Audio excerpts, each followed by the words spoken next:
Hello, everybody. This is Brett Davis coming to you from Attorney King Studios in beautiful Coronado, California. I'm honored today to have Sam Russell, who we met through a mutual friend, Marianne Parker, of course. And she brought this your information to me. She said, "I know this guy. Usually somebody says, I know a guy that knows a guy." She knew a guy that was into traveling and was really, really creative and just really unique. And that she said, "I think you're going to like Sam." And so when I got your information, I'm like, this is great. We don't have anybody in doing our podcast that does traveling or anything with our magazine. And then a couple weeks later, I hear about this guy that's into fashion, and I didn't realize it was the same guy. And then I heard about this other guy that all these variety of things. I'm thinking I'm hearing about different guys from different people. It was you the whole time. You were all the guys. You were like all these guys. And I was like, and I found out yesterday. Can you believe that? It shows you how smart I am, right?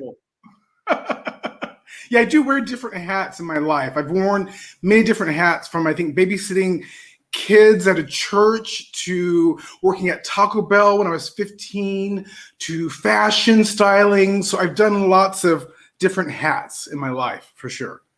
So we're going to talk a little bit about traveling because there has been an increase in traveling since the pandemic hit. Like what, 70%, 50%? Yeah, we're all antsy to get on the road or to fly or whatever we're comfortable doing. You know, whether you're getting vaccinated, whether you're just really missing your family. I mean, I haven't seen my parents in a few years, so it would be nice to just see everybody again and do it safely. And so we're all really wanting to get out and get on the road. So I'm so glad to be already doing that. Like in 2012, 2014, I started a charity, and to support my charity, I started travel writing so I could have a free hotel wherever I was doing my charity work. So whether I was in Detroit, whether I was in DC, whether I was, coming back to LA, I was always using that travel column to find really cool lodging. So you have a 501c3? No, I didn't start it for that. I started it more as a passion project. I found myself working in Hollywood, getting really free stuff all the time, free handbags, free shoes, free dresses. And I wanted to reroute that and help women who persevere, women who are going back out in the workforce. And I went to DC to research starting up a nonprofit, and I was really disgruntled. Brett, with that whole scene of how nonprofits get started up, the mission statement, finding employees to come in and trusting them to live out your dream is a really scary thing. And a lot changes with what I was doing. What I was doing is very, very unique, going around and surprising different people, almost like Queen for a day. That was sort of my thing. So it was more like a TV show what I was doing versus a nonprofit. Okay. So let's talk about traveling and locations. And of course, your nonprofit, thank you for doing that. It's very important to have to give back, as you know. Especially with so much need out there right now. Yeah. So you've traveled pretty extensively throughout California.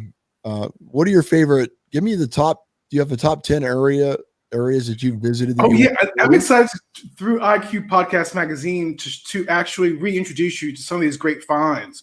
Whether it's in your back door, like the Fairmont Grand Del Mar, which is magical. I've never been there. Oh yeah, the Fairmont Grand Del Mar is magical. I've always wanted to go to the Hotel Coronado, which is in your backyard. So that's going to be in your magazine one day. I love these places up north in Napa Valley, Sonoma. They have so many great properties up there. The Gage House in Sonoma is magical. There's so many. My gosh. I just got back from Oxnard. And there's a great little place there on the beach in the Mandalay Bay. It's just a laid back sort of vibe. I love whether it's a fancy resort or whether it's just a laid back bed and breakfast. I love exploring all of it. So let's go. Give me a list if I can get you focused here. Okay. Because you're a ball of energy. I'm a ball of energy. I'm all over, and there's so much going on. And I'm thinking about like this phone call I've got to do in 20 minutes. And I just wrapped up this thing with NBC 20 minutes ago. So I've got a lot going on. And I'm so excited to share all these resources and contacts with you. Well, the audience appreciates that too. So let's start with 10. Give me a list of 10 that come to Okay, mind. yeah. Yeah, okay, yeah. Yeah, like let's start back over. The Gage House up north, amazing. Gage House. Gosh. What do you like about the Gage House? It was very like being in a Buddha Zen garden. It was very indoor, outdoor Zen garden feel in a space that was your room, that was your suite. And they had this big, huge soaking tub. And it was just this creek outside and the sound of the creek outside your patio. All those little things that made it so special. The Gage House. That's one. When you mention the Gage House, I'm trying to get a Yeah. vision. Is it modern or is it kind of an older hotel? Yes, it's an older property. It's in Glen Ellen, to be more specific, and it has sort of two different aesthetics to it. So in the main house, there was this bed and breakfast where you would come into, oh gosh, the breakfast that was set up for you, or the wine and cheese that's set up for you, and they had rooms there as well. But if you step outside the main house, you go to like these little bungalows that are built up and shaped very differently than that house, more like, oh gosh, like you're in a Zen garden. It's the best way to describe it. And there's about a row of about 7 or 8 of them broken up. And they have this creek outside, and you come inside. It's really the visual. You really have to go to the website and check it out. The Gage House. You got me ready to go. I'm ready. And then the one in your back door, the Fairmont Grand Darmar, number 2. That place is like being in an Italian villa. I mean, it's set up on hundreds and hundreds of acres of land. So everywhere you look, you're looking out on the horizon, right? You forget that you're in the city. You forget that the freeway is just a few miles down the road. And I think that's the magic of being at the Fairmont Grand Del Mar, is that you really are in a villa. You're in a villa. So you've got to do that. You've got to take care of the half and go. It sounds like Tuscany. Yeah, exactly.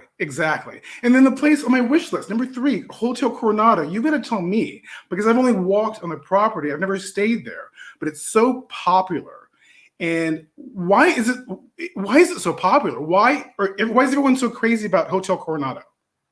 You asking me, or are you going to tell me? I'm asking you, because that's on my bucket list. Well, I think one thing is it has the Hollywood history. Yep. Everybody in Hollywood at one time or the other has been there. Yep. Yeah, and then I think the other thing is it's by that area was just voted one of the top beaches in the world. Oh, so you've got one of the top beaches in the world, and then you've got this hotel on that beach, and I think that in itself says a lot. Plus, Coronado is a charming community to be in. Nice, beautiful place to walk around and see people, and it's very clean, and the water's always, it's just a really nice little beach town, and so. Yeah, definitely. And you know what? When you're in town, we'll go have lunch there. Love it. So yeah, that's on my list. So number 4, I found a place not far from me in San Gabriel, California. Sheridan San Gabriel has this property there that is, it's luxe on the outside and luxe on the inside. But what's even more special is they're incorporating robots. So they've got actual robots. You got robots. Yes, actual robots that you can put your luggage, you can put your suitcases on, and then the robots will take it to your room. Do they have, now this is going to sound terrible, do they have the sex robots too there? Oh, God. No, it's a much classier place than that. You're saying robots aren't classy. Robosex is actually very classy. Just not at this location, okay? Sounds electrifying.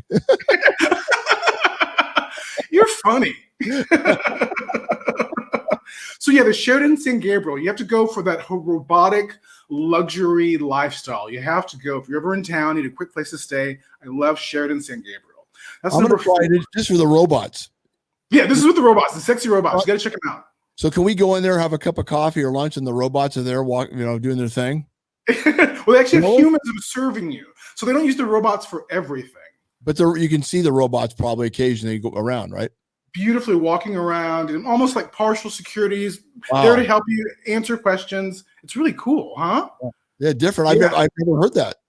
Yeah, me either. But thanks to the travel writing, I've been able to discover and being invited to these kind of places. It's really a lot of fun. It's a real privilege. It's a real gift. You're And awesome. then there's a place I found in. Go ahead. Yeah, there's a place I found in. You got me excited at all these. I mean, I want to go. I'm ready. Yeah, I'm excited to bring these to you. I mean, in April for your third issue of IQ Podcast Magazine, I wrote about this place in Dana Point called the Blue Lantern Inn, and that was the first time I'd ever been to a bed and breakfast, and so I didn't know what to expect. And I love that whole bed and breakfast sort of mom and poppy greeting that you get. Right. You feel like you're coming to a place and you've come to see family almost. And you get that in Dana Point. You get that at the Blue Lantern Inn. And I'm excited for your readers to read about that and rediscover it with me in your April issue. Very nice. Wow. Yeah. So I've heard of the place, but I didn't have any history of it. But I mean, you're giving me a visual a little bit. You have to get busy. I mean, your wife really has to get on you. Well, she does, but we can't talk about that. That's for the robots to just. And do you ever get to the East Coast? Do you ever? I mean, we typically go. Well, during the pandemic, January we were in New York, and then we were also in New Jersey and Atlantic City. Great. Oh, Atlantic City. I've never been there. I found a great place in the Lower East Village in Manhattan called 60 LES. 60 LES. Really cool, really swank. It was really all about like the concrete ceilings and the industrial feel. And they had these sweeping patios that had views, these magical views of the city. 60 LES. That was a place that really stood out in my mind, without a doubt. I love Manhattan. Yeah, I love Manhattan. Manhattan's cool. It's really inspiring. I get a lot of creative joy from being in Manhattan. Yeah, I love Manhattan a lot. I like Greenwich Village. Yeah, me too. Me too. All of it. I love all of it. Upper East Side, West Side, watching Sigourney Weaver walking around and watching the sexy models walking around. And, it's cool. It's fun. You shouldn't be talking about yourself. This isn't about you. No, God, use your glasses for this. You're so silly. I'm actually really wanted to have a conservative radio host as a friend because I'm from Texas and I've never voted straight ticket. People look at me and they think, oh, liberal guy. Well, I've never voted straight ticket in my life, Brett, and I'm excited to know you. I'm excited to know you. I've been to Donald Trump's house. I've met President Barack Obama, and I'm excited to be a resource for you. So you've been to Trump's place? I've been to his estate in Bel Air. He had a charity event back in 2008, and I was invited through his then magazine. And so that's how I got there. That's right. He had a magazine. I forgot about that. Yeah. And then as a thank you for being invited, I did a big feature on Ivanka's jewelry line when she launched it in like 2011. And then, and I met President Barack Obama in 2009. So I'm always anxious to hear both sides of everyone's worlds, Do you know what I think? I think when they're, and I've met a lot of very interesting people, but I've always found that people are people. Mm-hmm. When you get them away from whatever it is they're doing, what their thing is, and if you find get them off Twitter. No names mentioned, of course, but yeah. But I think when you get them in their own environments, I mean, you find out their personal sides, and I mean, I'm sure all of them are probably very nice. But when you get into their things that maybe you are not into or you don't really like, you can sometimes find a different person, I think. Correct. We can find somewhere to connect, somewhere to meet, talking about travel, something. Yeah. There's something there. Yeah, for sure. Back to the East Coast, though. Okay. So what am I at? Like number 6, number 7? I lost count. Number 6. Number 6. I went to a great place in Virginia called the Colonial Williamsburg Inn. In Virginia, Colonial Williamsburg Inn. Wow. Oh my gosh. So this place is like back in the day, this is where all the generals went to and all the Queen Elizabeth II went there and they have a room that's dedicated to her.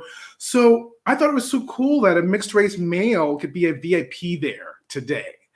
And that all that history is a thing of the past.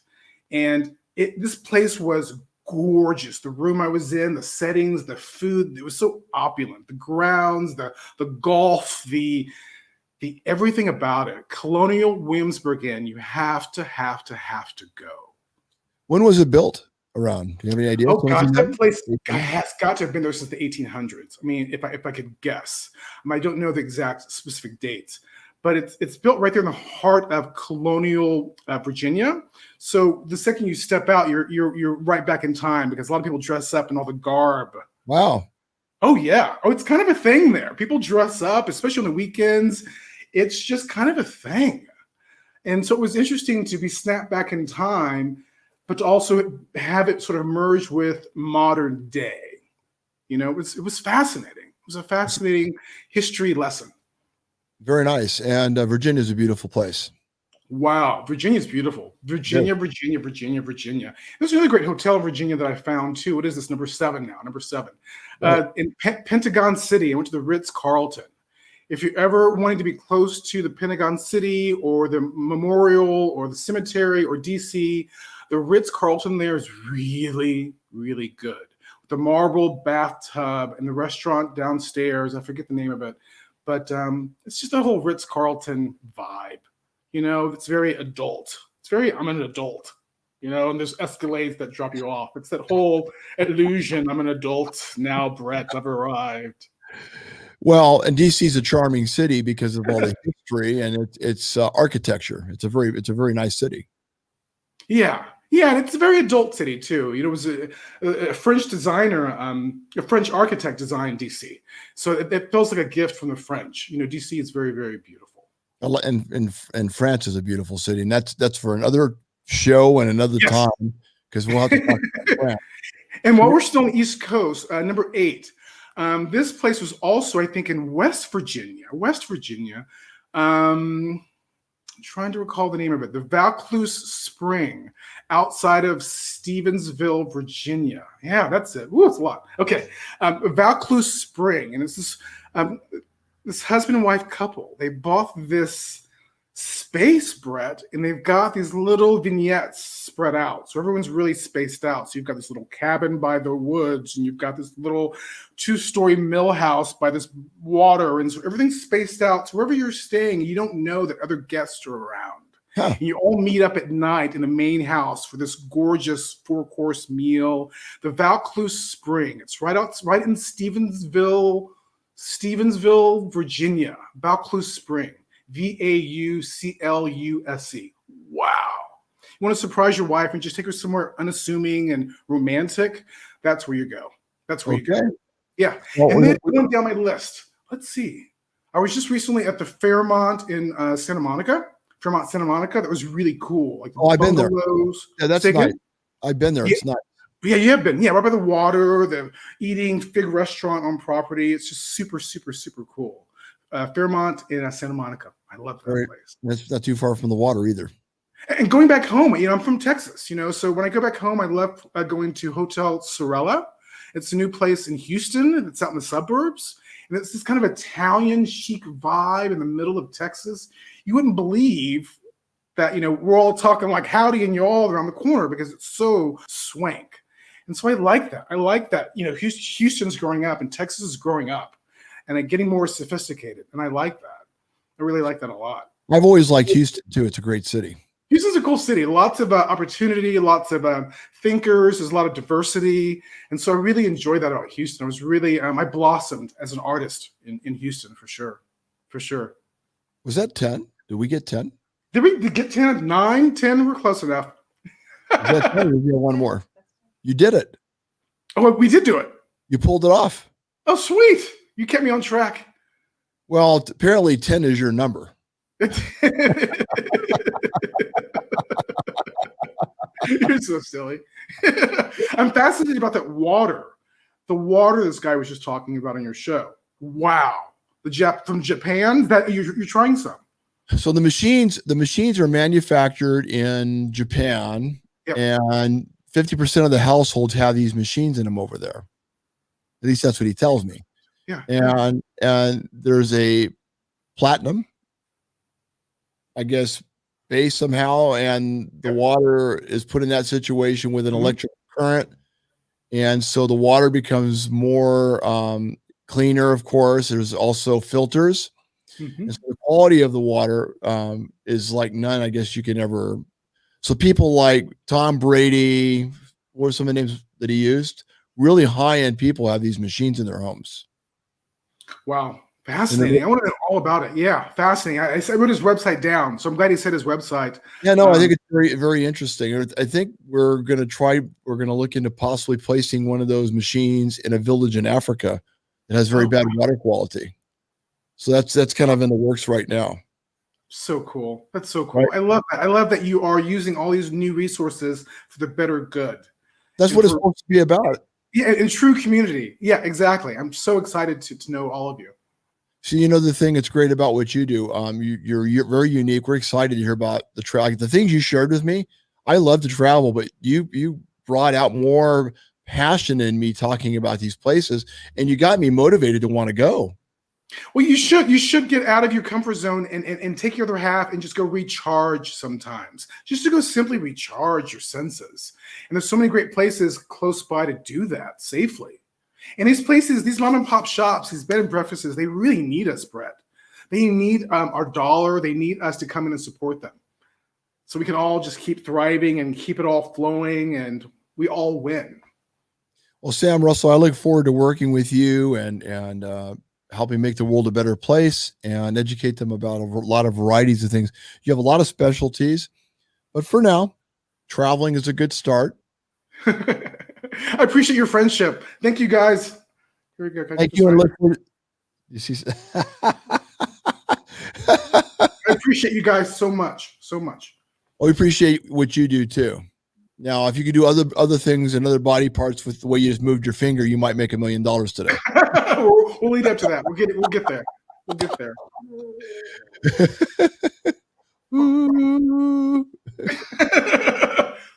Take care of yourself, Sam. Thanks, buddy.